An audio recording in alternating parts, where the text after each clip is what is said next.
بسم اللہ الرحمن الرحیم الحمد للہ وسلام علی عباده الذین اصطفى قال الشیخ الحافظ ابو عیسیٰ محمد بن ثورة الترمذی رحمۃ اللہ علیہ باب ما جاء فی خلق رسول اللہ صلی اللہ علیہ وسلم اخبرنا ابو رجاء قتيبة بن سعيد عن مالك بن انس عن ربيعة بن ابي عبد الرحمن عن انس بن مالك انه سمعه يقول كان رسول الله صلى الله عليه وسلم ليس بالطويل البائن ولا بالقصير ولا بالابيض الامهق ولا بالآدم ولا بالجعد القطة ولا بالسبت بعثه الله تعالى على رأس 40 سنة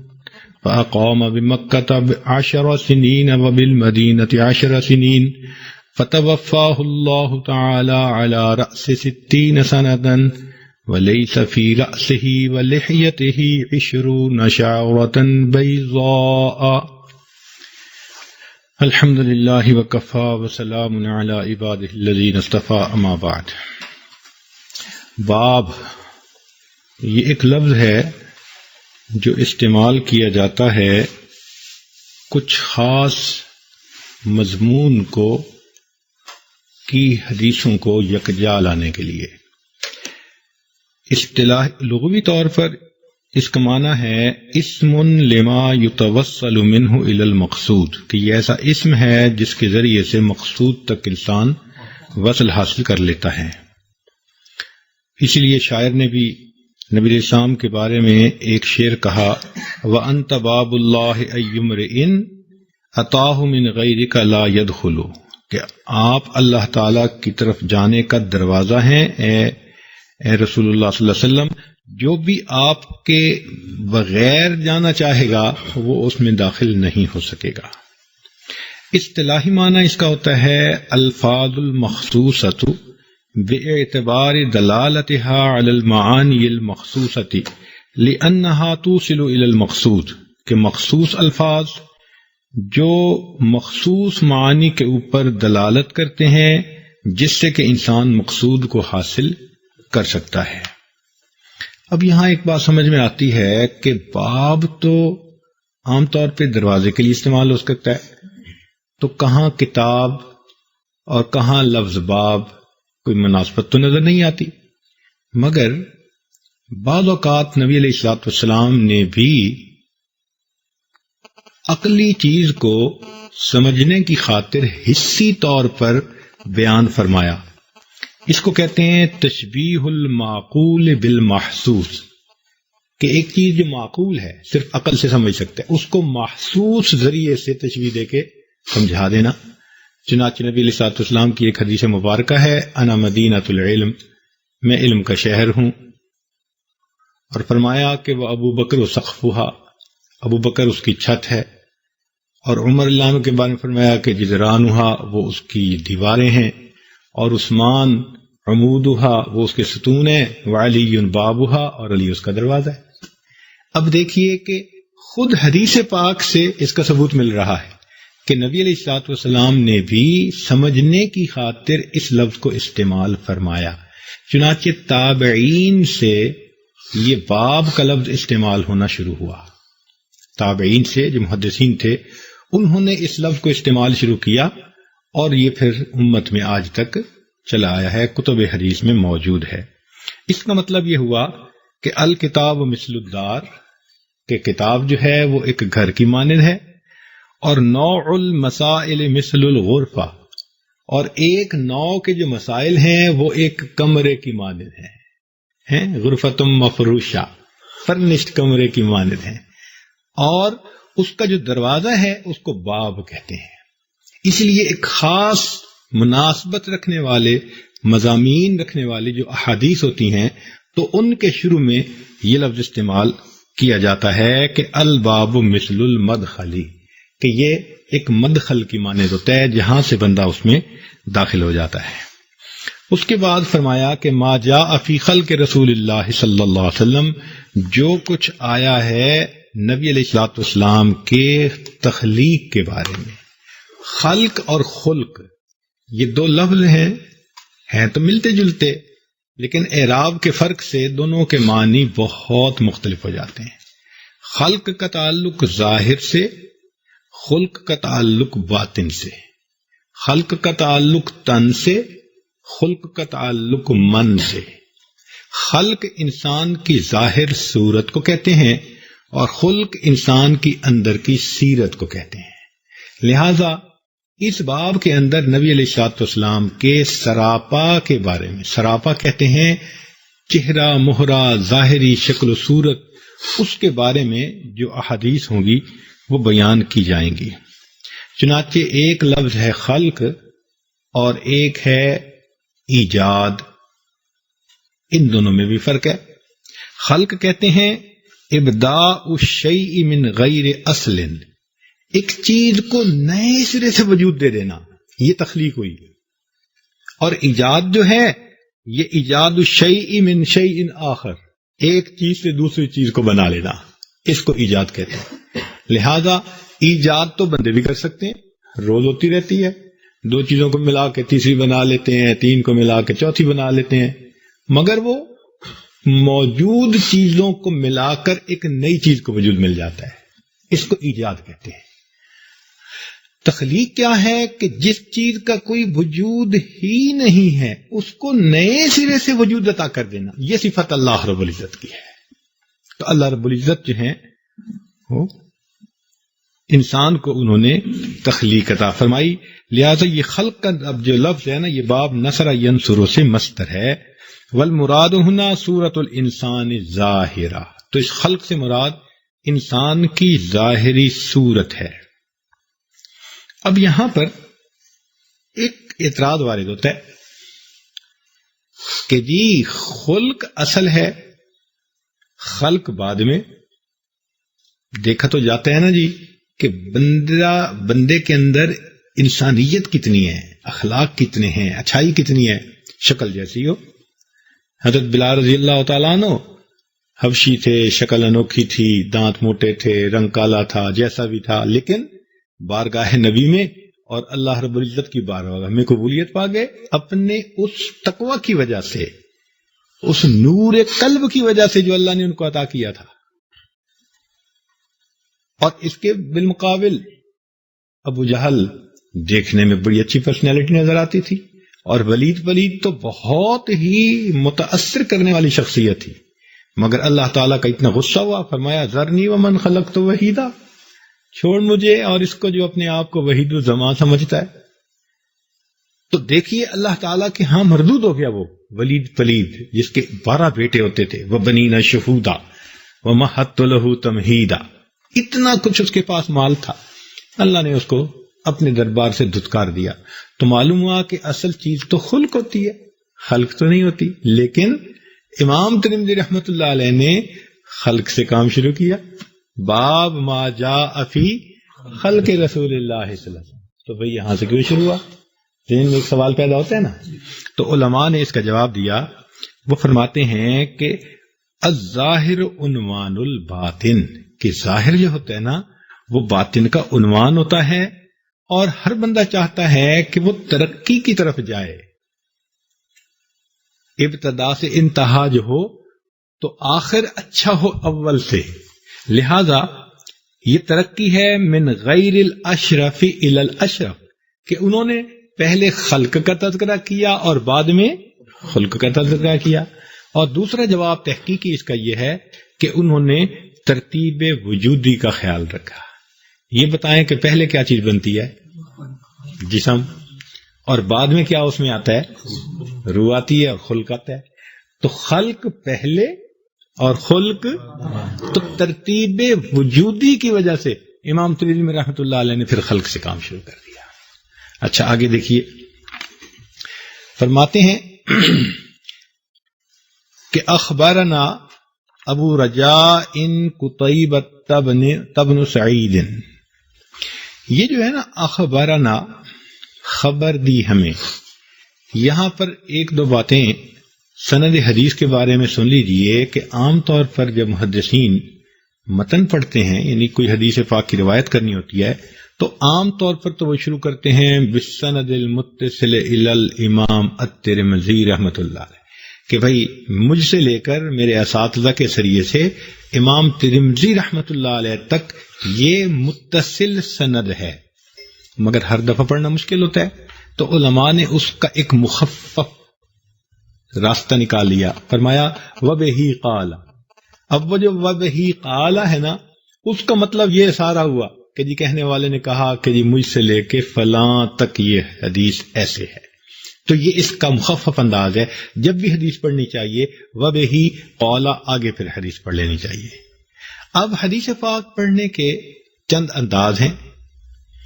پہلا انداز تو یہ ہے کہ قرات علی الشیخ، کہ شاگرد پڑھے اور استاد پھر اس کو سن کے اس کی تشریح کر دے، اور سماع عن الشیخ، کہ شیخ خود ہی پڑھے اور پھر خود ہی اس کی تفسیر کرے۔ دونوں میں سے افضل کون ہے؟ ایک سوال پیدا ہوتا ہے نا جی، کہ اس میں افضل عمل کون سا ہوا؟ شاگرد حدیث پڑھے اور استاد اس کی تشریح کر دے، یا استاد ہی پڑھے اور اس کی تشریح کرے؟ تو اس پر تین مختلف اقوال ہیں۔ پہلا قول امام مالک رحمۃ اللہ علیہ کا، وہ فرماتے ہیں کہ بھائی دونوں برابر ہیں، استاد پڑھ لے یا شاگرد پڑھ لے، مقصد ہے پڑھنا اور اس کا آگے سمجھانا، تو دونوں برابر ہیں۔ امام اعظم ابو حنیفہ رحمۃ اللہ علیہ فرماتے ہیں کہ نہیں، قرات علی الشیخ یہ راجح ہے کہ شاگرد پڑھے اور استاد پھر اس کی تشریح کرے، اس کو سمجھائے، اس لیے کہ پڑھنے میں اگر کوئی غلطی ہوگی نا تو استاد غلطی کو سمجھا دے گا۔ یہ اس میں ایک خاص بات ہے، ورنہ ہو سکتا ہے کہ شاگرد اس کو جو ہے وہ صحیح پڑھ ہی نہ سکے یا غلط سمجھتا ہو اس کو۔ چنانچہ ایک صاحب نے حدیث پاک کی قرات کرنی شروع کر دی، تو کرتے کرتے انہوں نے ان فلاں ان فلاں ان فلاں اور ان جبرائیل، اور اس کے بعد ان اللہ کا لفظ تھا مگر وہ لفظ لکھا ہوا کچھ اور تھا، تو وہ کچھ اور لفظ پڑھنے بیٹھ گیا، جیسے جبریل علیہ السلام نے کسی بندے سے روایت کی۔ ہاں پڑھا اس نے کیا، لکھنے والے نے لکھا نا کہ ان اللہ عز وجل، اب از کو اس نے یوں کر کے لکھ دیا، وہ ان نظر آتا تھا۔ اب وہ حدیث پڑھ رہا ہے کہ ان جبرائیل ان اللہ ان رجل۔ اب جب شاگرد نے پڑھا تو استاد نے اس کو کہا وہ خدا کے بندے کیا پڑھ رہے ہو؟ تب اس کو سمجھ لگی کہ کتابت کی ایسی مطلب ترتیب کی وجہ سے میں نے اس کو عز و جل پڑھنے کی بجائے ان رجل پڑھ لیا۔ تو امام صاحب کی جو دور دیکھنے والی نظر تھی نا، اس نے پہچان لیا کہ اگر فقط استاد پڑھے گا اور شاگرد سن لے گا تو کل کو شاگرد پڑھائے گا تو ضرور غلطیاں کرے گا۔ اس لیے افضل یہ ہے کہ شاگرد پڑھے اور استاد اس کی غلطی کی تصحیح کرے۔ اب جب تصحیح ہو گئی تو اب اس کو پتہ چل گیا کہ بھئی میں نے صحیح کیسے پڑھنا ہے، تو امام صاحب کے نزدیک یہ افضل ہے۔ لیکن زین الدین عراقی رحمۃ اللہ علیہ فرماتے ہیں کہ سماع ان لفظ الشیخ یہ راجح ہے، یہ زیادہ ہے۔ ان کے پاس دلیل کیا تھی؟ وہ کہتے تھے کہ یہ سنت طریقہ ہے کہ صحابہ نے نبی علیہ الصلوۃ والسلام سے جو سنا وہ اسی طرح سے سنا۔ نبی علیہ الصلوۃ والسلام خود ایک بات فرمائی اور اس کی تشریح کی، اور صحابہ نے سنا اور اس کی روایت کی۔ چونکہ اس عمل کو سنت کے ساتھ زیادہ مناسبت ہے، لہذا اس طریقے سے پڑھنا یہ زیادہ افضل ہے ان کے نزدیک کہ استاد پڑھے اور شاگرد۔ پھر علماء نے اس میں دو باتیں نکالی، وہ کہنے لگے کہ متقدمین کے لیے یہ افضل تھا کہ استاد ہی پڑھے اور آگے تشریح کرے، لیکن متاخرین چونکہ استعداد کم ہوتی گئی اور علمی معیار کم ہوتا گیا تو متاخرین کے لیے افضل یہ سمجھا جائے گا کہ شاگرد پڑھے اور استاد اس کی غلطی پر اس کو سمجھائے اور شاگرد کی اصلاح ہو جائے. تو اس پر جو ہے علماء نے آ کر اتفاق کیا. اب چند الفاظ ہیں جو حدیث پاک کی قرات کے وقت استعمال ہوتے ہیں. ایک حدثنی اور حدثنا. حدثنی یہ واحد کا صیغہ ہے بندے کا اور وہ جمع کا صیغہ ہے حدثنا. یہ کہتے ہیں کہ استاد عبارت پڑھے اور شاگرد سنے. اور دوسرا طریقہ ہے اخبارانی اور اخبارنا. شاگرد پڑھے اور استاد اس کی وضاحت کرے. چنانچہ عربوں کے نزدیک یہ اخبار کے طریقے پر حدیث کو پڑھنا یہ زیادہ معروف ہے. مسجد نبوی میں آپ جائیں تو مسجد نبوی میں وہاں جو درس حدیث ہوتا ہے تو شاگرد قرات کرتا ہے اور استاد سنتا ہے اور سننے کے بعد استاد پھر بند کرو گے سننے کے بعد استاد پھر اس کی تشریح کر دیتا ہے. تو اس کو کہتے ہیں اخبار کے طریقے پر پڑھانا. اور استاد اگر پڑھ کر سنائے اور تشریح کرے تو اس کو کہتے ہیں تحدیث کے طریقے پر پڑھانا. تو یہ دونوں طریقے رائج ہیں. ایک ہوتی ہے انبأنی اور انبأنا. یہ لفظ استعمال ہوتا ہے کہ جہاں نہ شیخ قرات کرے نہ شاگرد سنے بلکہ فقط استاد اس حدیث کی اس کو اجازت دے دے کہ میری طرف سے آپ کو اس حدیث کی اجازت ہے تو اس کے لیے یہ لفظ استعمال ہوتا ہے. یہ تین لفظ اس یعنی کتاب کے پڑھنے میں حدیث کی یہ اکثر استعمال ہوں گے. لہذا طلباء کو یہ تینوں لفظوں کی حقیقت اچھی طرح سمجھ آنی چاہیے. تو ہم اب تحدیث کے طور پہ یہ پڑھ رہے ہیں. چنانچہ اخبارنا.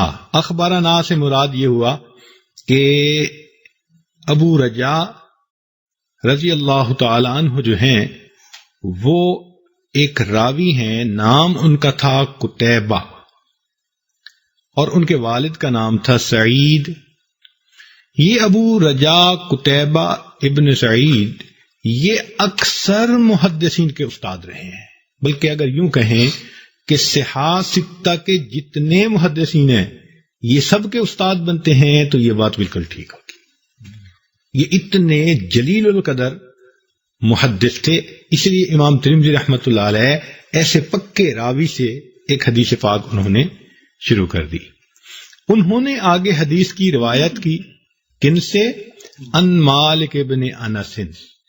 یہ مالک بن انس یہ امام مالک رحمۃ اللہ علیہ ہیں جو فقیہ مدینہ تھے اور ائمہ اربعہ میں سے گزرے ہیں اور صاحب مذہب ہیں. یعنی فقہ مالکیہ جو ہے وہ ان سے اللہ تعالیٰ نے آگے شروع کروا دی. امام مالک رحمۃ اللہ علیہ خود بہت شان والے فقیہ اور محدث ہیں. چنانچہ انہوں نے موطا امام مالک خود ایک کتاب بھی جو ہے نا وہ لکھی. اور ان کے جو استاد تھے وہ عبداللہ ابن عمر رضی اللہ عنہ کے غلام تھے. ان کو نافع کہتے ہیں, امام نافع. تو امام مالک رحمۃ اللہ علیہ, پھر امام نافع رحمۃ اللہ علیہ, اور پھر عبداللہ ابن عمر رضی اللہ عنہ. ان کو سلسلۃ الذہب کہتے ہیں, یعنی سونے کی لڑی. یہ اتنے تقوی والے بزرگ تھے, شان والے بزرگ تھے کہ جنہوں نے خوب چھان پھٹک کر لی نا, انہوں نے کہا کہ بھئی امام مالک سے اوپر جتنے بھی ہیں نا حضرات, یہ سلسلۃ الذہب, یہ سونے کی کڑیاں ہیں اور یہ ایسی سونے کی زنجیر جیسے لوگ ہیں. تو وہ امام مالک رحمۃ اللہ علیہ, انہوں نے, ان کی ولادت ہوئی سن 93 میں. امام اعظم ابو حنیفہ رحمۃ اللہ علیہ سے یہ 13 سال چھوٹے ہیں, یعنی بعد میں پیدا ہوئے. امام اعظم رحمۃ اللہ علیہ 80 ہجری میں اور یہ 93 ہجری میں. اپنے وقت کے بہت بڑے فقیہ اور محدث تھے. ان کو امام دار الہجرہ کہتے ہیں, امام دار الہجرہ کہ مدینہ طیبہ میں یہ امام تھے. تاہم ان کو اپنی زندگی میں مجاہدے بھی بڑے اٹھانے پڑے. وقت کے حاکم نے ایک مرتبہ زبردستی کی جو طلاق ہوتی ہے اس کے جواز پر فتویٰ لینا چاہا تو انہوں نے کہا کہ جائز نہیں ہے. تو پھر اس نے امام مالک رحمۃ اللہ علیہ پر بہت سختی کی چنانچہ اس نے، کئی تو کہتے ہیں کہ منہ پہ بھی کالک لگوا دی اور گدھے پہ بٹھا دیا، اور کئی کہتے ہیں جوتوں کے ہاتھ ڈال دیے اور پورے مدینے میں ان کو پھرایا. اور اس کے ذہن میں یہ تھا کہ اس طرح امام مالک رحمۃ اللہ علیہ کی ذلت ہوگی کہ انہوں نے کیوں میری مرضی کے مطابق بات نہیں کہی. اور امام مالک رحمۃ اللہ علیہ کا حال یہ تھا کہ یہ گدھے پر بیٹھے تھے اور جوتوں کا ہار ڈالا ہوا تھا، اور جو قریب سے گزرتا تھا کہتے تھے میں یعرفنی فقد یعرفنی، جس نے مجھے پہچانا اس نے مجھے پہچان لیا، اور جس نے نہیں پہچانا وہ مجھے پہچان لے. انا مالک بن انس، میں مالک بن انس ہوں، اور انا اقول، میں کہتا ہوں کہ طلاق المکرہ لیس بواقع، کہ جو طلاق مکرہ ہے وہ واقع نہیں ہوتی، وہ یعنی جائز نہیں، یوں سمجھ لیں، صادر نہیں ہوتی. یعنی ان کو اللہ کے راستے میں اپنی اس ذلت کی بھی پرواہ نہیں تھی. من تواضع للہ رفع اللہ، پھر انہوں نے تواضع اختیار کی، اس کے نتیجے میں اللہ رب العزت نے پھر ان کو بلندی عطا فرمائی. 179 ہجری میں ان کی وفات ہوئی. ان کی ملاقات ہوئی ہے امام ابو حنیفہ رحمۃ اللہ علیہ سے، اور وہ ملاقات بھی بڑی عجیب تھی کہ امام مالک رحمۃ اللہ علیہ جیسے ملے تو انہوں نے ملتے ہی کہا کہ آپ کہاں سے ہیں؟ انہوں نے کہا کوفہ سے. تو انہوں نے کہا کہ میں نے سنا ہے کہ کوفہ میں بہت منافقین ہوتے ہیں. کوفہ میں مشہور ہو گیا تھا نا ایک بات کہ الکوفی لا یوفی، کہ کوفی جو ہے ان میں وفا نہیں ہوتی، ایک مشہور ہو گئی تھی بات. تو امام مالک رحمۃ اللہ علیہ نے جیسی ملاقات ہوئی نا تو انہوں نے اسی وقت پوچھا کہ میں نے سنا ہے کہ کوفہ میں بہت منافقین رہتے ہیں. تو امام اعظم حنیفہ رحمۃ اللہ علیہ نے آگے سے اس بات میں سر ہلا کے کہا کہ جی ومن اہل الکوفۃ مردوا علی النفاق. تو حقیقت میں تو یہ قرآن پاک کی آیت ہے، اور آیت میں اللہ تعالیٰ فرماتے ہیں ومن اہل المدینۃ مردوا، لیکن ادب کی وجہ سے وہ یہ کہہ تو نہیں سکتے تھے. تو امام اعظم نے آگے سے کہہ دیا جی ومن اہل الکوفۃ مردوا علی النفاق. امام مالک رحمۃ اللہ کو پسینہ آ گیا اس بات کو. فرمایا کرتے تھے کہ اس بندے کو میں نے یعنی عراقی کو دیکھا ہے، اور اس بندے کے اندر قوت استدلال اتنی ہے، یہ چاہے تو ایک ستون کو لکڑی کی بجائے سونے کا ثابت کرتے ہیں، ایسی قوت استدلال ادا فرمائی.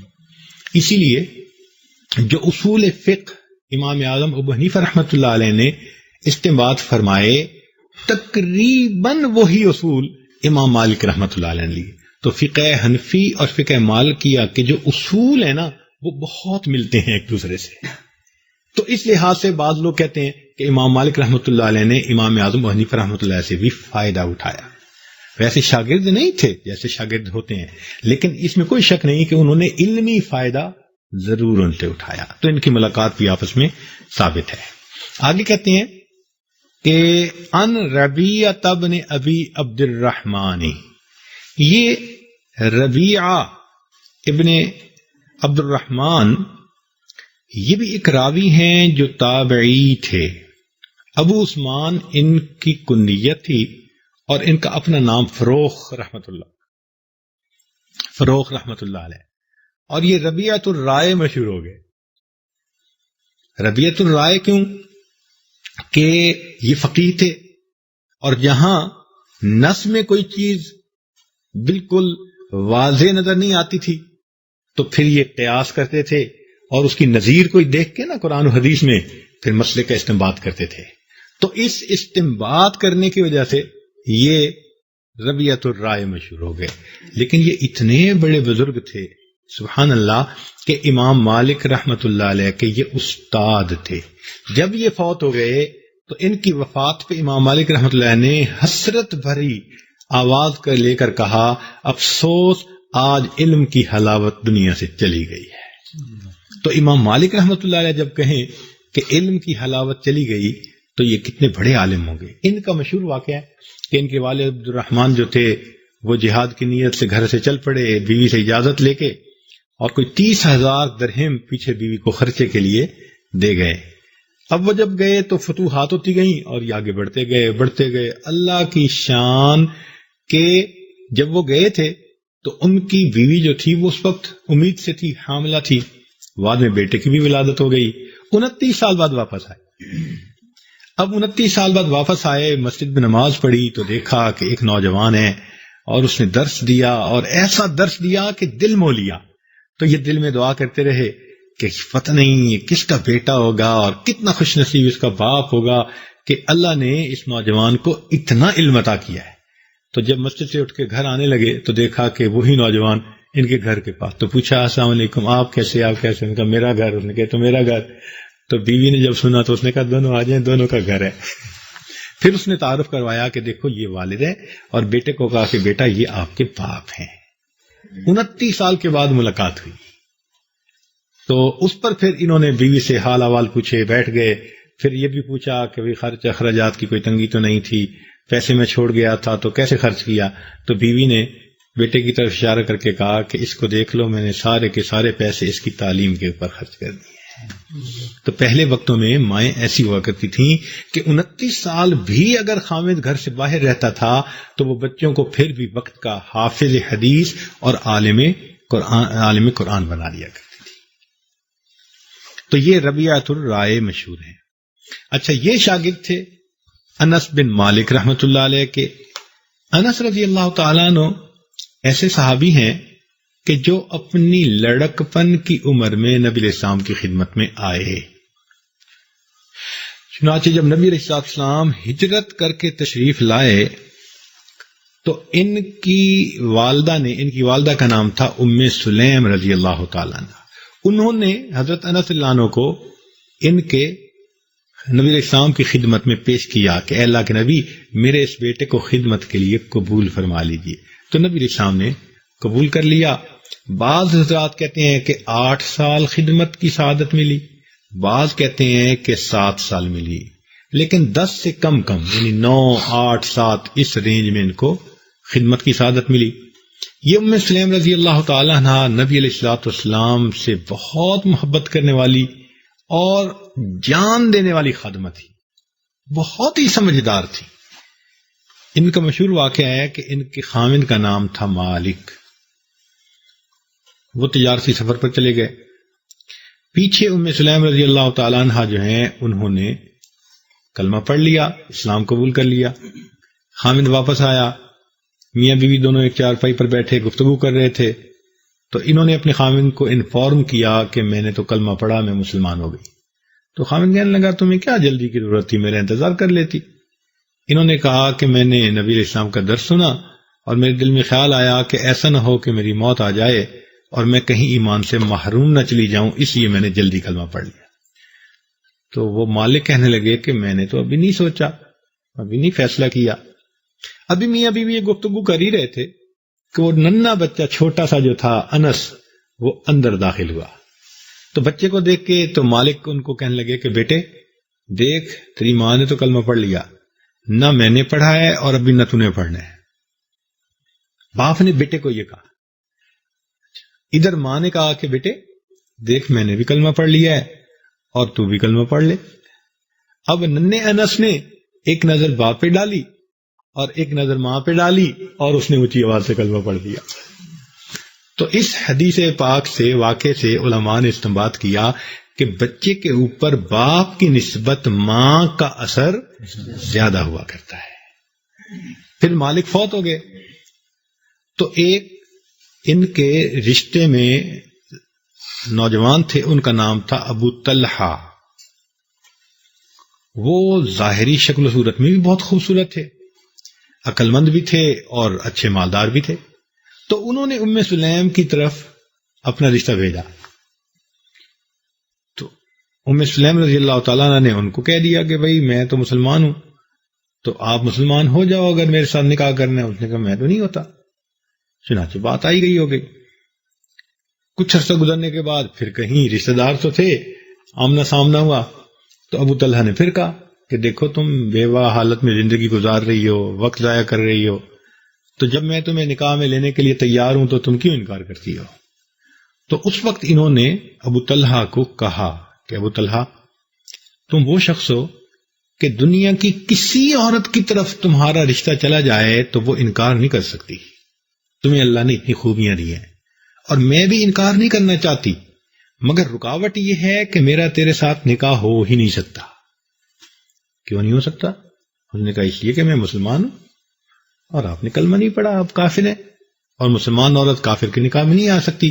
ہاں ابو طلحہ، اگر تم کلمہ پڑھ لو نا تو میرے لیے یہی حق مہر ہو جائے گا، تمہارا اسلام کو قبول کرنا.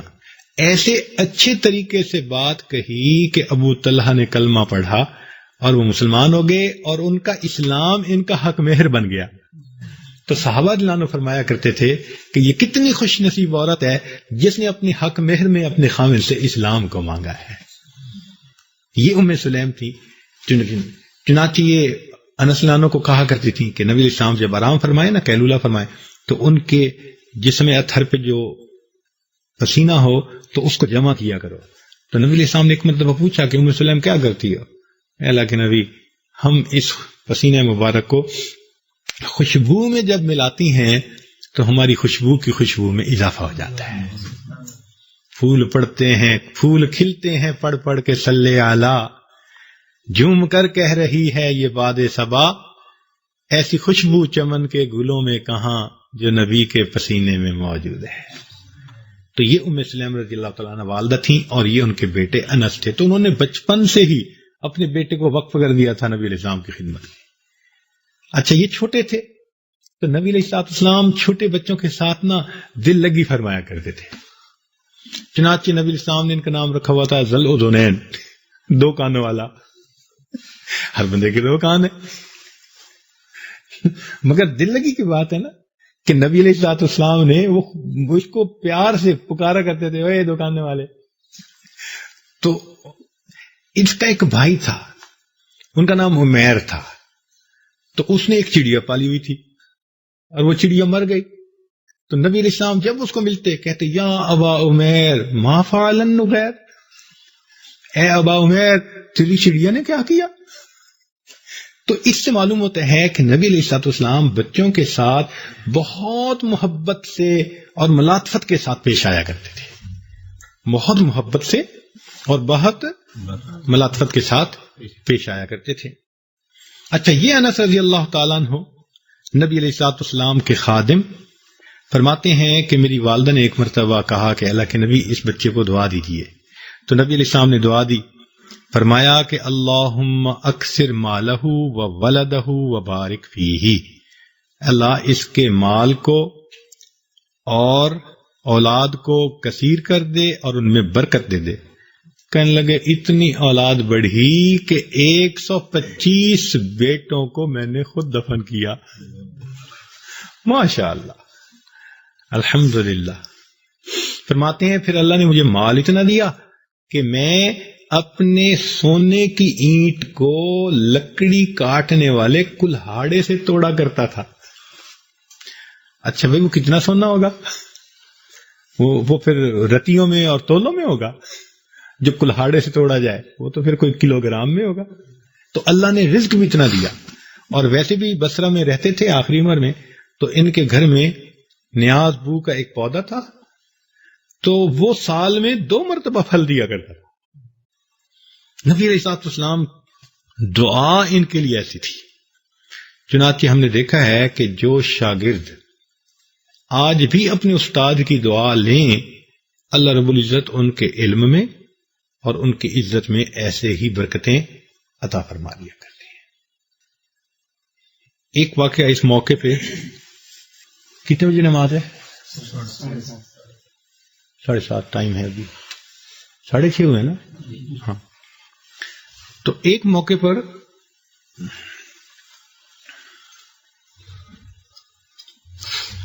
اچھا آگے چلیں اس کو مختصر کرتے ہیں. سن 93 میں ان کی وفات ہوئی. وہ فرماتے ہیں انہو سمعہ یقول، یعنی انہو سمعہ یقول، یعنی یہ جو ربیہ رحمت اللہ علیہ تھے نا، انہوں نے روایت کی انس بن مالک سے، اور انہوں نے یعنی انس رضی اللہ تعالیٰ عنہ نے یہ کہا، ربیہ رحمت اللہ علیہ نے ان کو یہ کہتے ہوئے سنا کیا کہ کان رسول اللہ صلی اللہ علیہ وسلم لیس بالطویل البائن ولا بالقصیر. اچھا، اب یہاں سے حدیث پاک کا متن شروع ہو گیا، تو ایک دو باتیں میں آپ کے سامنے پہلے کہہ دوں کہ یہ وہ احادیث ہیں جن میں نبی علیہ الصلوۃ والسلام کے خلق اور خلق کے بارے میں مضامین ہیں. تو آپ کوشش یہ کریں، اول تو پوری ہی حدیث پاک یاد ہو جائے تو سبحان اللہ کیا ہی مزہ ہے، اگر نہیں تو کہیں کہیں کچھ الفاظ جو ہیں نا حدیث پاک کے وہ یاد بھی ہونے چاہیے. بات کی سمجھ آ گئی؟ آپ کی قوت حافظہ ماشاءاللہ سب کی اچھی ہے، اتنے سال آپ لوگ پڑھ چکے ہیں، تو خاص طور پر تاکہ نبی علیہ الصلوۃ والسلام کی ذات مبارکہ کے ساتھ جو محبت ہے تو اس کا اظہار بھی تو ہم نے کرنا ہے نا کسی طریقہ سے. تو اظہار کا بہترین طریقہ یہ ہے کہ ہم نبی علیہ الصلوۃ والسلام کی یہ جو احادیث آئیں گی نا، ان میں کہیں کہیں فکرے جو ہے وہ ہمیں یاد ہی ہو جائیں. اب دیکھیں یہ کتنا آسان سا فکر ہے، لیس بالطویل البائن ولا بالقصیر. اب اس کو یاد کرنا مشکل تو کوئی نہیں، گو کہ ابھی ہم پڑھ رہے ہیں لیکن آپ تکرار کریں گے تو بار بار اس کو پڑھیں گے، تو ان فکروں کو پھر آپ نے یاد کرنے کی بھی کوشش کرنی ہے. اچھا، اب اس کا کیا مطلب ہے؟ لیس بالطویل البائن، طویل کہتے ہیں لمبے کو، اور بائن جو ہے یہ بانا یبون بونن سے اس کا مطلب ہوتا ہے بعید ہونا، دور ہونا. تو اس کا مطلب یہ ہوا کہ نبی علیہ الصلوۃ والسلام لمبے تھے مگر حد سے زیادہ لمبے نہیں تھے. دیکھیں نا، ایک حد تک لمبائی اچھی لگتی ہے نا، جیسے ہمارے ہاں عام طور پر 6 فٹ کے قریب جو آدمی ہو نا وہ ایک مناسب اونچائی لمبائی اس بندے کی ہوتی ہے. اور اگر 6 فٹ سے ہی کوئی اونچا ہو، جیسے ایک بندہ 7.25 فٹ کا تھا، تو وہ تو پھر اس لمبا ترنگا ڈھینگ بن جاتا ہے. لوگ اس کو الٹا برا سمجھتے ہیں، لمبو کہتے ہیں اس کو. بلکہ ہمارے ہاں تو یہ مطلب ہے ایک برائی کی علامت ہوتی ہے، اس کو لمبا بے وقوف کہتے ہیں. عام مشہور ہے ہمارے ہاں کہ جو ضرورت سے زیادہ لمبا ہوتا ہے وہ بے وقوف انسان ہوتا ہے. تو معلوم ہوا کہ ضرورت سے زیادہ لمبائی یہ خوبی نہیں بلکہ یہ نقص کہلاتی ہے. اور واقعی لوگوں نے اس پر لطیفے بنائے ہوئے ہیں. کہتے ہیں کہ وہ ایک آدمی جو ہے وہ جا رہا تھا اور اس نے سبزی والے کو دیکھا اور دیکھ کے کہتا ہے کہ اچھا بھائی مجھے بتاؤ کہ یہ آلو تم نے کتنے روپے کلو دیے ہیں؟ اس نے کہا جی بات یہ ہے کہ آپ بہت دور سے دیکھ رہے ہیں، یہ آلو نہیں، یہ چیکو پھل ہے. آپ چونکہ ذرا دور سے دیکھ رہے ہیں تو معلوم ہوا کہ اتنا لمبا کہ حد سے زیادہ وہ پھر عیب میں داخل ہو جاتا ہے. تو یہاں فرمایا گیا کہ آپ صلی اللہ علیہ وسلم لمبائی تو رکھتے تھے مگر وہ لمبائی خوبی کی حد تک تھی، ضرورت سے زیادہ لمبے نہیں تھے. اچھا، پھر ساتھ یہ بھی کہہ دیا کہ لیس بالطویل البائن، اس کا مطلب کہ لیس بالطویل عن حد الاعتدال، کہ حد اعتدال سے زیادہ طویل نہیں تھے. اور دوسری بات یہ بھی کہہ دی کہ ولا بالقصیر، نہ چھوٹے تھے، کیونکہ بہت چھوٹا ہونا اس کو ہمارے ہاں ٹھگنا کہتے ہیں. تو ٹھگنا ہونا بھی عیب سمجھا جاتا ہے کہ بالکل ہی بندے کا چھوٹا قد ہو. لیکن چھوٹے قد والے کو ہمارے ہاں عام دستور ہے کہ لمبے قد والے کو بے وقوف کہتے ہیں، اور چھوٹے کو جو ہے نا وہ کہتے ہیں یہ بڑا عیار ہوتا ہے. اور یہ شروع سے مشہور چلی آ رہی ہے بات کہ چھوٹے قد والا جو ہوتا ہے نا وہ بڑا چالاک ہوتا ہے. چنانچہ حضرت علی عنہ کے پاس ایک شخص آیا، قد چھوٹا تھا، اور وہ کہنے لگا جی دیکھو فلاں بندے نے جو ہے میرے ساتھ دھوکہ کیا. تو علی عنہ نے اسے ڈانٹا، اس نے کہا خبردار، تیرا قد اتنا چھوٹا ہے کیسے تجھے کوئی دھوکہ دے سکتا ہے؟ اس نے کہا حضرت اس کا مجھ سے بھی چھوٹا ہے. تو معلوم ہوا کہ نہ ضرورت سے زیادہ لمبا اچھا اور نہ ضرورت سے زیادہ چھوٹا اچھا. تو ایک تناسب ہونا اگر قد کے اندر، تو نبی علیہ الصلوۃ والسلام کا جو قد مبارک تھا لمبا تھا اور درمیانہ تھا، لمبائی کی طرف مائل تھا، اچھا انداز کا تھا. یعنی ہم اپنے زمانے میں جیسے 5 فٹ 10 انچ یا 6 فٹ کا ایک بندہ ہوتا ہے تو ایک اچھا لمبا بندہ نظر آتا ہے. تو نبی علیہ الصلوۃ والسلام کا قد مبارک اتنا تھا. تو دو چیزیں انہوں نے کہہ دی کہ نہ تو اتنے لمبے کہ بہت لمبائی میں آ جائیں اور نہ اتنے چھوٹے کہ بہت چھوٹے ہو جائیں، کہ دونوں چیزیں ہیں، میں درمیان میں تھا۔ چنانچہ فرماتے ہیں کہ نہ بہت لمبے تھے کہ حد اعتدال سے زیادہ ہوں، نہ بہت چھوٹے تھے کہ کوتاہ قامت بنے۔ یہ جو قصیر ہے نا، یہ باب کا روما یکرموں سے، اس کو ٹھنگنا کہتے ہیں۔ تو خلاصہ کلام کیا بنا، یعنی to cut the story short, اصل بات کیا بنی؟ بات یہ کہ انہو کان الی الطول اقرب، کہ نبی علیہ الصلوۃ والسلام کا قد مبارک جو تھا وہ طوالت کے زیادہ قریب تھا درمیانہ، مگر ذرا طویل نظر آتا تھا۔ اب اس کی آگے تفصیل ہوگی کہ یہ طویل کیسے نظر آتا تھا، پھر جس محفل میں ہوتے تھے، جہاں ہوتے تھے، نبی علیہ الصلوۃ والسلام کا قد مبارک اونچا نظر آتا تھا۔ تو یہ پہلی بات کہہ دی گئی۔ تو یہ کیا الفاظ ہیں، ذرا آپ لوگ اس الفاظ کو چند دفعہ پڑھ لیں۔ لیس بالطویل البائن ولا بالقصیر،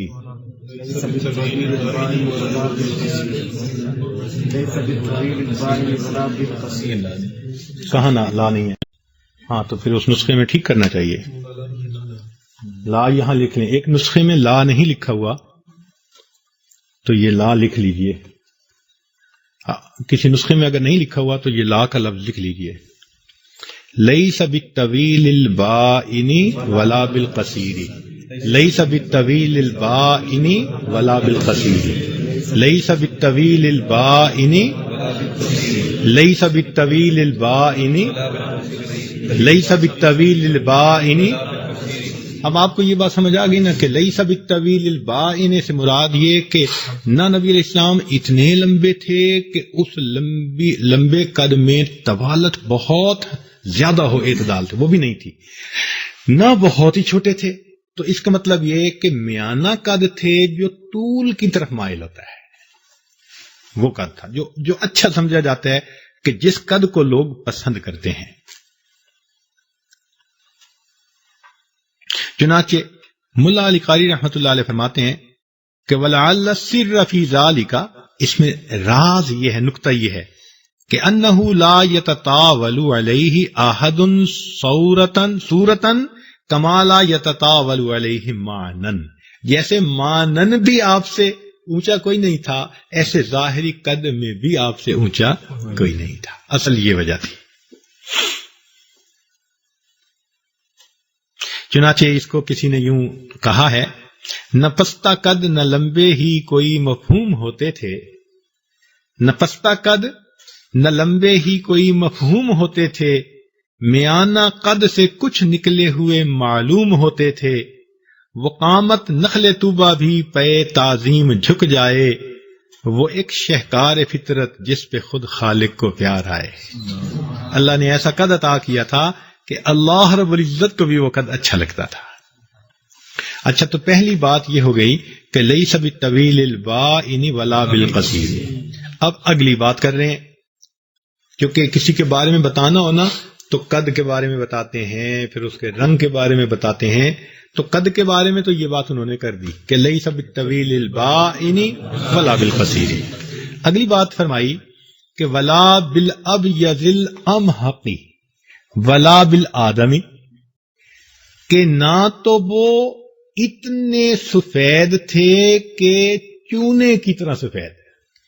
اب یزل امحقی، اس کا مطلب ہوتا ہے چونے کی طرح سفید۔ آپ نے کئی برس کے مریض دیکھے ہوں گے نا جی، وہ بہت ضرورت سے زیادہ سفید ہوتے ہیں، تو وہ خوبصورتی کی بجائے الٹا ان کا عجیب برا جو ہے وہ رنگ معلوم ہوتا ہے۔ تو یہاں اب یزل امحقی سے مراد چونے کی طرح سفید، اور آگے کیا فرمایا؟ ولا بالآدم، نہ بالکل گندم گوں قسم کے تھے۔ اب اس کی تفصیل سن لیجئے۔ پہلی بات کہ جو برس زدہ بندہ ہوتا ہے نا، جس کا بہت زیادہ سفید ہوتا ہے، تو وہ سفیدی بھی انسان کو اچھی نہیں لگتی۔ تو نہ اتنے سفید تھے اور نہ بالکل ہی نبی علیہ الصلوۃ والسلام کا رنگ جو ہے وہ کالے پن کی طرف مائل تھا۔ اب درمیان میں کوئی چیز تھی. درمیان کی چیز کیسے؟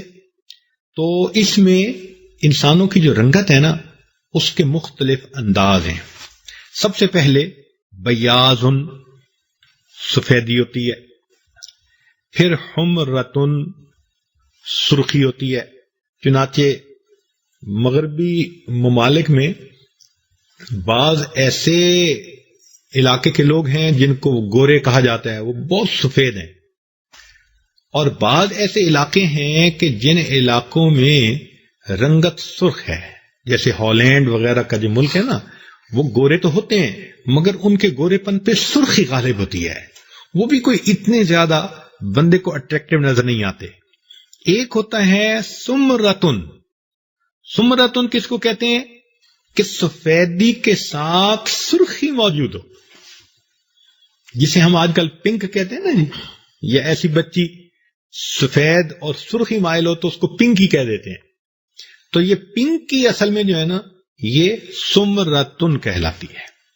اور ایک ہوتا ہے کہ رنگ اس کا کالے پن کی طرف مائل ہو، اس کو ادمتن کہتے ہیں، جو کالے پن کی طرف مائل. اور اگر بالکل ہی کالا ہو کوئی تو بالکل اسود اس کو کہتے ہیں. تو یہ رنگوں کے مختلف نام ہیں.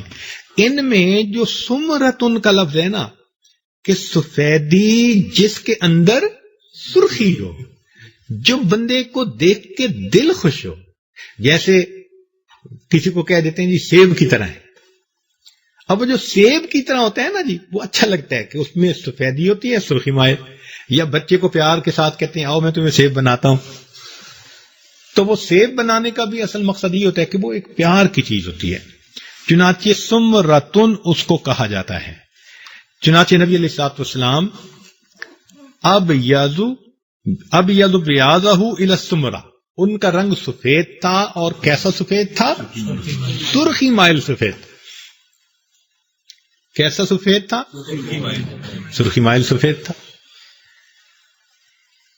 تو رنگ میں کالا پن نہیں تھا، سفیدی تھی مگر سرخی مائل تھی. تو اس کو کہتے ہیں کہ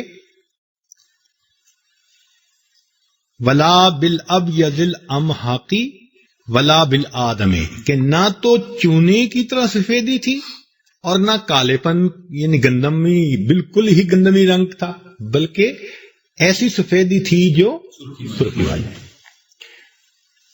اب کالے کے اوپر ایک لطیفہ یاد آیا. ایک نوجوان نے دورہ حدیث کیا اور اپنے علاقے میں چلے گئے.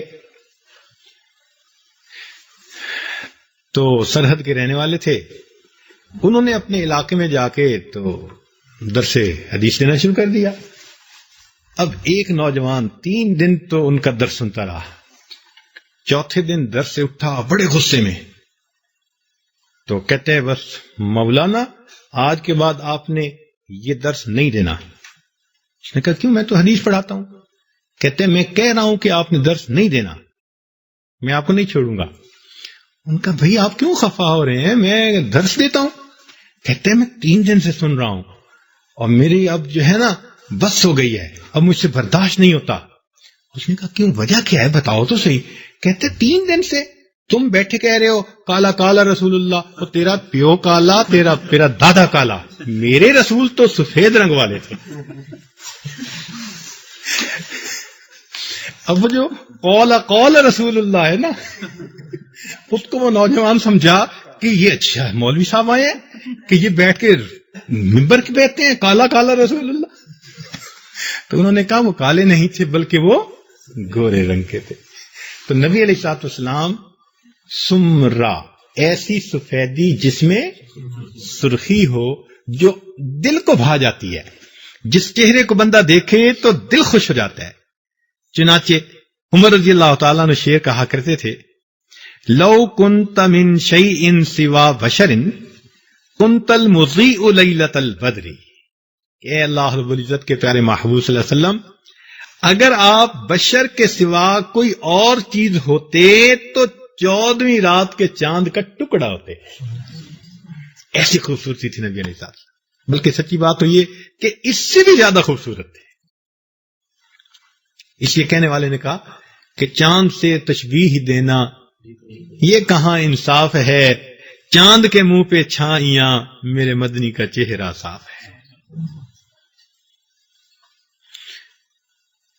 تو نبی علیہ الصلوۃ والسلام کے چہرے کے اوپر نا اٹریکشن تھی۔ دیکھیں دو لفظ ہوتے ہیں، ایک کو کہتے ہیں صباحت اور دوسرے کو کہتے ہیں ملاحت۔ ملاحت ملیح سے ہے، ملح نمک کو کہتے ہیں۔ تو نمکین چہرہ، جیسے نمکین کھانے کو بار بار کھانے کو دل چاہتا ہے نا، ایسے نمکین چہرہ اس کو کہتے ہیں جس کو بار بار دیکھنے کو دل چاہے، نگاہ ہٹا نہ سکے بندہ۔ تو نبی علیہ السلام نے فرمایا کہ میرے بھائی یوسف کے اندر صباحت تھی اور میرے اندر ملاحت ہے۔ ملاحت کا کیا مطلب؟ اس کو ہم اپنی پنجابی زبان میں کہتے ہیں من بھاونا۔ کیا کہتے ہیں؟ من بھاونے کا کیا مطلب ہوتا ہے؟ جو دل کو پسند آ جائے، جو دل کو بھا جائے۔ تو نبی علیہ الصلوۃ والسلام کی جو ظاہری شخصیت تھی، چہرہ تھا، وہ من بھاونا تھا، دل کو بھا جانے والا، دل میں اتر جاتے تھے۔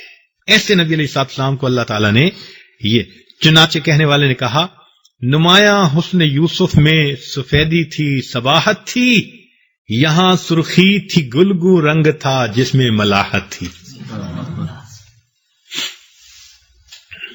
اور سچی بات تو یہ ہے کہ کسی نے جبریل علیہ الصلوۃ والسلام سے کہا تھا کہ نبی علیہ الصلوۃ والسلام کے بارے میں تم کیا کہتے ہو؟ تو انہوں نے جو جواب دیا تو اس کو شاعر نے پھر اپنے اشعار میں، اے چہرہ اے زیبائے تو رشک بتان آزری، ہر چند وصفت می کنم در حسن زاں بالا تری، آفاق ہا گردیدہ ام مہر بتاں ورزیدہ ام، بسیار خوباں دیدہ ام اما تو چیزیں دیگری۔ میں نے سورج کی طرح چمکتے چہرے والے محبوبوں کو دیکھا، لیکن اے اللہ کے پیارے محبوب، آپ تو چیز ہی کچھ اور ہیں۔ اللہ رب العزت نے ایسا حسن عطا فرمایا تھا، بلکہ کہنے والے نے کہا کہ حسن خود حسن ہوا ان کے حسین ہونے سے، حسن خود حسن ہوا ان کے حسین ہونے سے۔ بلکہ میں تو یوں کہتا ہوں کہ حسن وہی ہے کہ جس کو محبوب کے ساتھ نسبت ہو جائے، جس چیز کو محبوب سے نسبت ہو گئی وہی حسین بن گئی، وہی حسین کہلائی۔ اللہ رب العزت نے ان کو ایسا حسن عطا کیا تھا، اس لیے کہنے والے نے کہا تھا کہ وَأَحْسَنَ مِنْكَ لَمْ تَرَ قَطُّ عَيْنِي وَأَجْمَلَ مِنْكَ لَمْ تَلِدِ النِّسَاءُ خُلِقْتَ مُبَرَّأً مِنْ كُلِّ عَيْبٍ كَأَنَّكَ قَدْ خُلِقْتَ كَمَا تَشَاءُ۔ اللہ تعالیٰ نے نبی علیہ الصلوۃ والسلام کو اتنا حسن عطا فرما دیا تھا۔ چنانچہ کتابوں میں ایک عجیب واقعہ لکھا ہے، اور لکھا بھی مولانا عبد الشکور رحمت اللہ علیہ نے ہے اپنی کتاب میں، کیونکہ بڑے عالم تھے، میں بھی نقل کر دیتا ہوں۔ فرماتے ہیں کہ ان کے نبی علیہ السلام جب بچے تھے تو ان کی بہن کا نام تھا شیما، یہ حلیمہ سعدیہ کی بیٹی تھی۔ تو یہ بکریاں چرانے جایا کرتی تھی۔ ایک دن ماں نے کہا کہ شیما جاؤ بکریاں چرانے کے لیے، تو شیما نے کہا کہ امی میں اکیلی ہوتی ہوں، بکریاں زیادہ ہیں اور ان کے پیچھے بھاگ بھاگ کے دوڑ دوڑ کے میں تھک جاتی ہوں، میرے ساتھ کسی اور کو بھی بھیجیں، کوئی میرا ہیلپ کرنے والا۔ ماں نے کہا بیٹی گھر میں تو کوئی اور ہے نہیں جو تمہاری ہیلپ کرے، ماں باپ بڑے ہیں اور تو ہی ہے گھر میں۔ اس نے کہا اچھا امی اس بھائی کو بھیج دیں۔ ماں نے کہا شیما تو اس کو لے جائے گی تو تیرے لیے اور مشکل ہو جائے گی، تو بکریوں کو سنبھالے گی یا بھائی کو سنبھالے گی؟ شیما نے کہا کہ امی اگر بھائی کو بھیجے گی تو اکیلی چلی جاؤں گی، نہیں بھیجے گی تو مجھ سے نہیں سنبھلتی۔ تو ماں نے پھر اس سے پوچھا کہ تو کیا کہہ رہی ہے، کیسے تو سنبھالے گی؟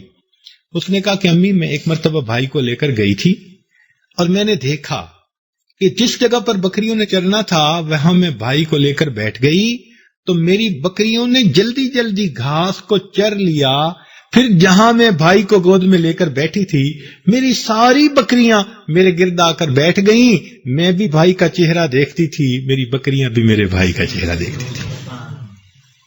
تو نبی علیہ السلام محبوب کل جہاں ہیں، صرف اللہ کے محبوب نہیں ہیں، کیا ہیں؟ محبوب جمادات کے محبوب، کہ احد پہاڑ پیار کرتا ہے، نباتات کے محبوب کہ اس توانے حنانہ ان کی جدائی میں روتا ہے، حیوانات کے محبوب کہ اونٹ اپنی گردنیں پیش کر رہے ہیں اپنے آپ کو ذبح کروانے کے لیے، اور انسانوں کے محبوب کے چاہنے والے بہت صحابہ کی جماعت تھی، وہ شاک کی جماعت تھی.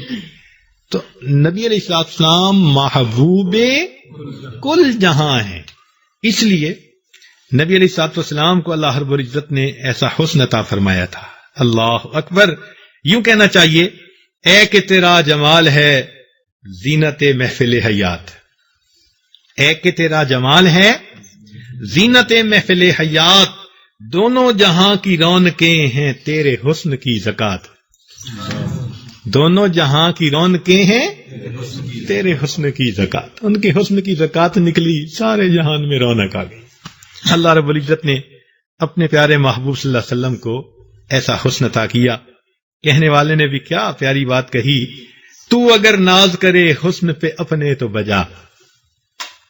کہ اللہ کے محبوب صلی اللہ علیہ وسلم تو اگر ناز کرے حسن پہ اپنے تو بجا، تو اگر ناز کرے حسن پہ اپنے تو بجا، کہ بنا کر تجھے خالق نے بہت ناز کیا. اللہ اکبر. آپ کو بنا کے اللہ رب العزت نے بھی بڑا ناز فرمایا. تو اللہ تعالیٰ نے اپنے محبوب صلی اللہ علیہ وسلم کو ایسا رنگ عطا فرمایا تھا. تو قد کے مبارک میں لیس بالطویل البائن ولا بالقصیر، اور آگے رنگ کے بارے میں ولا بالابیض الامحق ولا بالآدمی. اب قد مبارک کے بارے میں اور آپ کے رنگ مبارک کے بارے میں ہم نے پڑھ لیا. تو پھر آگے عام طور پر بالوں کے بارے میں بتایا جاتا ہے. تو فرماتے ہیں ولا بالجعد القطاتی ولا بالسبتی، ولا بالجعد القطاتی کیا ہے؟ ولا بالجعد القطاتی ولا بالسبتی، ولا بالجعد القطاتی ولا بالسبتی، ولا بالجعد القطاتی ولا بالسبتی، ولا بالجعد القطاتی ولا بالسبتی. 7 بجے ہوتی ہے نماز، 7:30. ولا بالجعد القطاتی ولا بالسبتی، ولا بالجعد القطاتی ولا بالسبتی. اچھا اب اس کا کیا مطلب ہے؟ تو جعودت جو ہوتی ہے نا، اس سے مراد یا تو جسم کی مضبوطی لی جاتی ہے، اور کبھی کبھی بالوں کا گھنگریالا پن اس سے لیا جاتا ہے. جسم کی مضبوطی اور بالوں کا گھنگریالا پن. چنانچہ جعد الشعر اذا کان فیہ التواء و انقباض، جب وہ کرلی ہو نا، اس کو جو کہتے ہیں مڑے ہوئے، تو اس کرلی بالوں کو کیا کہتے ہیں؟ جعد القطاتی. اچھا القطاتی اصل میں ہوتے ہیں سخت پیچیدگی. چنانچہ آپ دیکھیں گے کہ اس میں بھی بعض لوگوں کے بال جو ہوتے ہیں نا، وہ ہوتے ہیں بالکل سیدھے، وہ بالثبت ہوتے ہیں، بالکل لٹکے ہوئے سیدھے. اور بعض لوگوں کے بال بہت پیچدار ہوتے ہیں، جیسے حبشہ کے رہنے والوں میں آپ دیکھیں تو ان کے بال اتنے سخت اور اتنے کرلی ہوتے ہیں کہ ان کی کنگھی بھی نہیں ہو سکتی. وہ اگر چاہیں نا کہ ہم یعنی مانگ نکالیں تو وہ مانگ نہیں نکال سکتے، اتنے سخت اور اتنے کرلی ہوتے ہیں، اتنے سخت ہوتے ہیں. اور کچھ لوگوں کے بال بالکل ہی لمبے سے ہوتے ہیں، لٹکے ہوئے. تو اب یہ 2 طرح کے بال ہوئے ہیں. تو جس کے بہت زیادہ کرلی ہوں اور مانگ بھی نہ نکل سکے، اس کو کہیں گے ولا بالجعد القطاتی، بہت سخت پیچ دار بھی نہیں تھے. اور جس کے بالکل سیدھے ہوں اس کو کہیں گے ولا بالسبتی، نہ بالکل سیدھے تھے. تو پھر نبی علیہ الصلوۃ والسلام کے کیسے بال تھے؟ تو علامہ دمخشی رحمۃ اللہ علیہ فرماتے ہیں کہ الغالب علی العرب جعودۃ الشعر، کہ عربوں میں گھنگریالے پن غالب ہوتے ہیں. وعلی العجم ثبوتتہ، اور جو عجم ہوتے ہیں جیسے ہم لوگ، تو ہمارے ہاں سیدھے سیدھے بال ہوتے ہیں. وقد احسن اللہ لرسولہ الشمائل وجمع فیہ ما تفرق فی غیرہ من الفضائل، اور اللہ تعالیٰ نے اپنے محبوب صلی اللہ علیہ وسلم میں وہ تمام فضائل جمع کر دیے جو لوگوں کو الگ الگ نصیب ہوتے ہیں، کہ کرلی بھی تھے اور تھوڑا سیدھے بھی تھے، تو ذرا زلف اگر پیچدار ہو نا تو اور زیادہ خوبصورت لگتے ہیں. آپ دیکھیں بعض لوگوں کے بال ہوتے ہیں پٹے رکھتے ہیں نا تو تھوڑے سے آخر پہ یوں کرلی سے ہو جاتے ہیں، تو وہ زیادہ اچھے لگتے ہیں. وہ زلفیں جو ہوتی ہیں نا وہ زیادہ اچھی لگتی ہیں. بہت پیچدار بھی اچھے نہیں لگتے اور بالکل سیدھے بھی اچھے نہیں لگتے. تو درمیان کی چیز کہ پیچدار ہوں مگر پیچ بہت سخت نہ ہو، تھوڑے ہوں، تو وہ حسین معلوم ہوتے ہیں. تو نبی علیہ الصلوۃ والسلام کے منہ مبارک جو تھے وہ ایسے تھے. چنانچہ اس پر جو ہے کہنے والوں نے بہت اشعار کہے.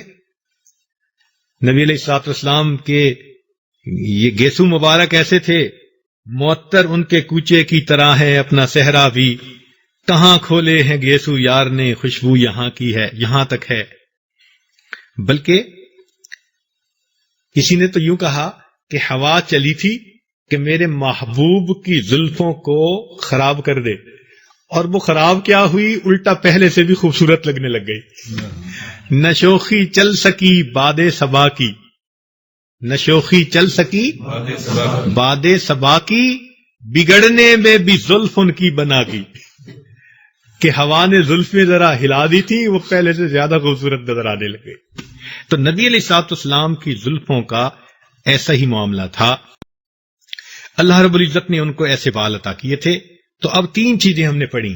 سب سے پہلی چیز پڑھی لیس بالطویل البائن ولا بالقصیر، یہاں تک. یہ ایک بات قد کے بارے میں ہو گئی کہ نہ چونے کی طرح سفید اور نہ بالکل گندم کی طرح سیاہی مائل، بلکہ ایسی سفیدی جس پر سرخی کا یعنی رنگ ہو، سمرا جسے کہتے ہیں نا، تو نبی علیہ الصلوۃ والسلام کے چہرے انور کا رنگ ویسا تھا. دوسری بات آگے فرمایا کہ ولا بالابیض الامحق ولا بالآدم ولا بالجعد القوطۃ ولا بسبط. نہ آپ صلی اللہ علیہ وسلم کے بال مبارک بہت زیادہ پیچدار تھے کہ جیسے حبشہ کے لوگوں کے ہوتے ہیں، اور نہ بالکل لمبے لٹکے ہوئے جیسے ہوتے ہیں، بلکہ کرلی والے ذرا تھوڑی پیچ والے خوبصورت زلفوں کی مانند تھے. یہ نبی علیہ السلام کے منہ مبارک تھے. آگے فرماتے ہیں کہ بعثہ اللہ تعالی علی رأس 40 سنۃ، اللہ رب العزت نے انہیں 40 سال کی عمر میں مبعوث فرمایا. مبعوث فرمایا کا کیا مطلب؟ ارسلہ بالاحکام و شریعت الاسلام، احکام اور شریعت اسلام کے ساتھ اللہ تعالیٰ نے ان کو بھیجا. اچھا، یہ راست کا لفظ جو ہے نا، بعض کہتے ہیں شروع کے لیے استعمال ہوتا ہے، بعض درمیان، بعض کہتے ہیں آخر کے لیے، لیکن رأس الآیہ آیت کے آخری حصے کو کہتے ہیں رأس الآیہ. تو رأس علی رأس 40، اس کا مطلب ہوگا 40 سال کے آخر پر، یعنی 40 سال مکمل ہو گئے تو اس وقت اللہ رب العزت نے ان کو نبوت عطا فرمائی.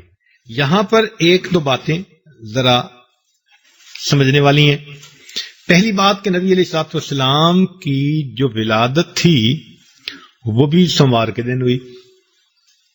سوموار کے دن نبی علیہ السلام کی ولادت ہوئی، اور جو بعثت ہوئی وہ بھی سوموار کے دن ہوئی. پہلی وحی اتری سوموار کے دن اتری، اور ہجرت کر کے جب مدینہ تشریف لے گئے تو دخول مدینہ بھی سوموار کے دن ہوا، اور نبی علیہ الصلوۃ والسلام کا وصال بھی سوموار کے دن ہوا. تو سوموار کے دن میں یہ تمام اہم باتیں جو تھیں وہ پیش آ گئیں. اور اسی طرح ربیع الاول کے مہینے میں کہ ولادت کا مہینہ بھی ربیع الاول، اور بعثت کا مہینہ بھی ربیع الاول، اور آپ کی وفات کا مہینہ بھی ربیع الاول تھا.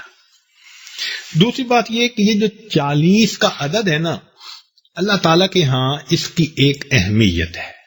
عام طور پر انبیاء کو 40 سال کی عمر میں نبوت سے سرفراز فرمایا گیا، لیکن یہاں پر اور 40 کا عدد جو ہے نا، اس کو تغیر میں بھی بڑا اہمیت حاصل ہے. جب ماں کے پیٹ میں بچے کی پیدائش کا معاملہ شروع ہوتا ہے تو 40 دن تک تو وہ پانی کا قطرہ، پھر خون میں تبدیل ہوتا ہے، پھر 40 دن کے بعد وہ گوشت کا لوتھڑا بنتا ہے، پھر 40 دن کے بعد، تو ہر 40 دن کے بعد اس کے اندر تبدیلی آتی چلی جاتی ہے۔ پھر دیکھیں کہ حضرت موسیٰ علیہ السلام کی قوم جب گئی کوہ طور پر تو اللہ تعالیٰ نے فرمایا کہ تم روزے رکھو، تو وہ روزے کتنے تھے؟ 40 روزے رکھوائے۔ پھر موسیٰ علیہ السلام کی قوم جب انہوں نے اللہ تعالیٰ کی نعمت کی ناقدری کی کہ فرمایا تھا کہ تم اس شہر میں داخل ہو جاؤ، تو وہ کہنے لگے اذهب انت وربک فقاتلا انا ہاہنا قاعدون، تو اللہ تعالیٰ کو اس پر جلال آیا، تو اللہ تعالیٰ نے پھر ان کو وادی تیہ میں کتنا عرصہ رکھا؟ 40 سنہ، 40 سال۔ تو 40 اچھا حدیث پاک میں آتا ہے کہ جو بندہ میری مسجد میں 40 جو بندہ اہتمام کے ساتھ تکبیر اولا کے ساتھ 40 دن نمازیں ادا کرتا ہے، اللہ تعالیٰ اس کو نفاق سے اور جہنم کی آگ سے بری فرما دیتے ہیں۔ تو یہ بھی 40 کا۔ اور ایک حدیث پاک میں اور ہے، فرمایا کہ من جاوز 40 سنتن وما غلب خیرہ شرہ فلیتبوأ مقعدہ من النار، کہ جس کی عمر 40 سال ہو جائے اور اس کے شر پر اس کی خیر غالب نہ آئے تو وہ جہنم میں اپنا ٹھکانہ بن۔ تو اس کا مطلب ہے 40 کا عدد جو ہے یہ بڑا اہم ہے، اس لیے ہمارے اکابر جو ہیں وہ چلہ یہاں سے نکالا گیا۔ روزے بھی رکھتے ہیں تو 40 دن، اور تبلیغ جماعت والے بھائی کہتے ہیں کہ چلہ لگاؤ بھائی، اور پہلے بھی ہمارے اکابر جو ہیں وہ چلہ کاٹا کرتے تھے۔ وہ چلہ کا ثبوت یہیں سے نکل رہا ہے کہ 40 دن میں ایک تغیر ہوتا ہے، تو اگر 40 دن مسجد کے ماحول میں کوئی بھی عامی بندہ رہے گا تو اللہ تعالیٰ 40 دن کی برکت سے اس کے دل کی دنیا کو بدل دیں گے۔ ویسے 40 حدیث کے بارے میں بھی آتا ہے کہ جس بندے کو 40 حدیثیں یاد ہوں، اللہ تعالیٰ قیامت کے دن اس کو محدثین کی قطار میں کھڑا فرما دیں گے۔ 40 نووی، امام نووی رحمۃ اللہ علیہ نے جو 40 حدیثیں لکھی وہ اسی سے لکھی۔ تو 40 کی کوئی نہ کوئی قدر تو ہے نا اللہ کے ہاں، جو اتنی 40 چیزیں ہیں۔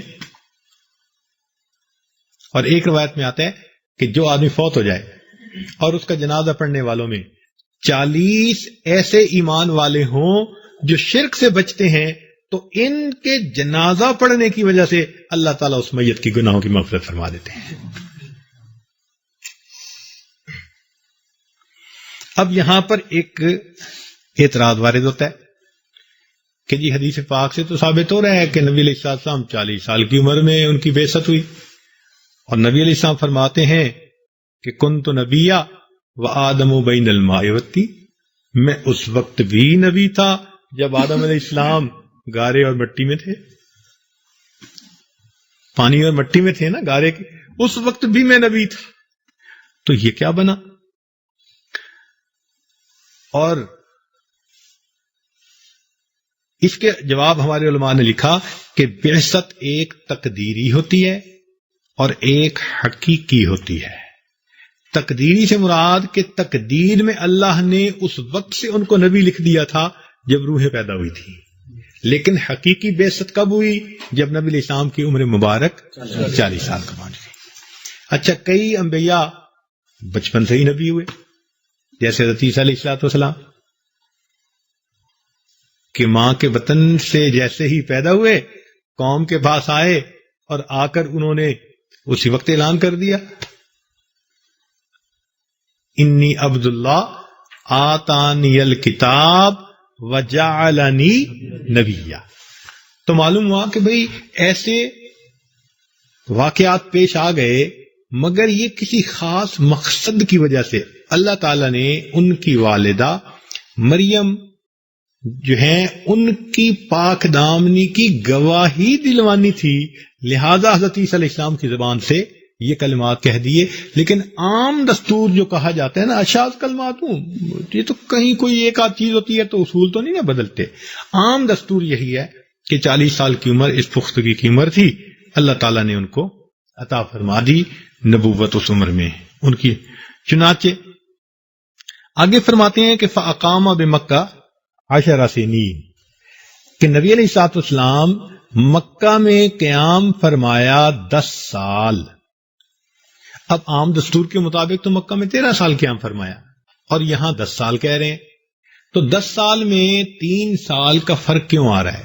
تو محدثین نے لکھا کہ 3 سال زمانے فترت کے گزرے جس میں وحی کا انقطاع ہو گیا تھا، تو ممکن ہے کہ انہوں نے وہ 3 سال کو درمیان میں سے نکال دیا ہو اور باقی 10 سال انہوں نے کر دیے ہوں، لہذا وہ 13 کو انہوں نے 10 کہہ دیا. پھر آگے فرماتے ہیں کہ وبالمدینۃ 10 سنین، اور پھر مدینہ طیبہ میں انہوں نے 10 سال جو ہیں وہ گزارے. فتوفاہ اللہ تعالی علی رأس 60 سنتن، اور اللہ تعالیٰ نے ان کو 60 کے پیٹے میں وفات عطا فرمائی. یہ جو ہوتا ہے نا 60، عربوں میں ایک عام دستور تھا، 2 طرح کے دستور تھے. کبھی تو وہ یہ کرتے تھے کہ بات کرتے ہوئے پیدائش کا سال اور وفات کا سال وہ ویسے ہی حذف کر دیتے تھے، اور کبھی یہ ہوتا تھا کہ وہ بات کرتے ہوئے جو چھوٹا عدد ہوتا تھا نا جس کو ہم اشاریہ کہتے ہیں تو وہ ترک کر دیتے تھے. تو یہ بات کرنے والے پر منحصر ہے، چنانچہ انہوں نے 63 کی بجائے 60 کہہ دیا اور جو اوپر کے 3 تھے اس کو بعد میں حذف کر دیا. لیکن اصل جواب جو دیا وہ یہ کہ 3 سال چونکہ انہوں نے مکہ کے نکال دیے نا زمانے فطرت والے، تو لہٰذا ان کے حساب سے 60 بنے، جبکہ تحقیقی طور پر عمر مبارک کتنی تھی؟ 63 تھی.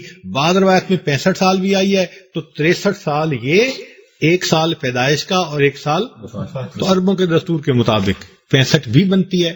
لیکن جو اقوی قول ہے، جو بڑا مضبوط قول ہے، وہ کیا تھا کہ نبی علیہ السلام کی عمر مبارک 63 سال تھی. پھر آگے فرماتے ہیں کہ وَلَيْسَ فِي رَأْسِهِ وَلِحْيَتِهِ 20 شَعْرَةً بَيْضَاءَ، ان کے سر میں اور ان کی ریش مبارک میں 20 سفید بال بھی نہیں تھے، یعنی 20 بال تھے تقریباً. صحابہ کرام کی محبت کا اندازہ لگاؤ کہ انہوں نے نبی علیہ الصلوۃ والسلام کے سفید بالوں تک کو گنا ہوا تھا. اس کا مطلب ہے کہ ان کی نظر اتنی بار بار پڑتی تھی، محبت سے پڑتی تھی کہ بالوں تک کو وہ گنتے تھے. اللہ، جیسے محبت ہو نا کسی سے تو نگاہ نہیں ہٹتی اور بندہ دیکھتا رہ جاتا ہے، صحابہ کرام کی بالکل یہی کیفیت تھی. اچھا، اب یہاں پر ایک بہت جو ہے نا نقطہ سمجھنے والا ہے. یہ سفید بال کب سے شروع ہوئے؟ اول من شاب ابراہیم علیہ السلام کو سب سے پہلے اللہ تعالیٰ نے سفید بال عطا کیے. اس سے پہلے جتنے حضرات آئے وہ کالے بالوں میں تھے، چاہے 1000 سال ان کی عمر ہو جاتی تھی.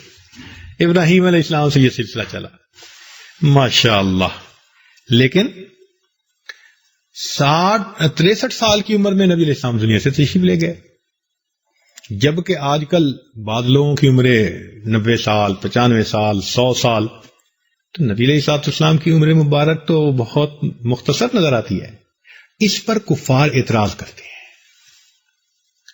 اور کفار کہتے ہیں کہ جی اصل وجہ یہ کہ بس وہ تو جی بڑی چھوٹی عمر میں بیمار ہو گئے. وہ اس طرح سے یعنی نقل کفر نہ باشد، یعنی اعتراض معترض جو سوال کرتے ہیں وہ کہتے ہیں جی ان کو تو نہ انہوں نے صحت کا خیال رکھا اور نہ ان کی شخصیت اتنی اچھی تھی، اس لیے وہ تو جی 63 سال میں دنیا سے چلے گئے. یعنی وہ 63 سال کی عمر پر اعتراض کرتے ہیں کہ جی اگر اللہ کے نبی تھے تو ان کی بھی 100 سال عمر ہوتی، آج کل تو لوگوں کی 100 سال ہوتی ہے.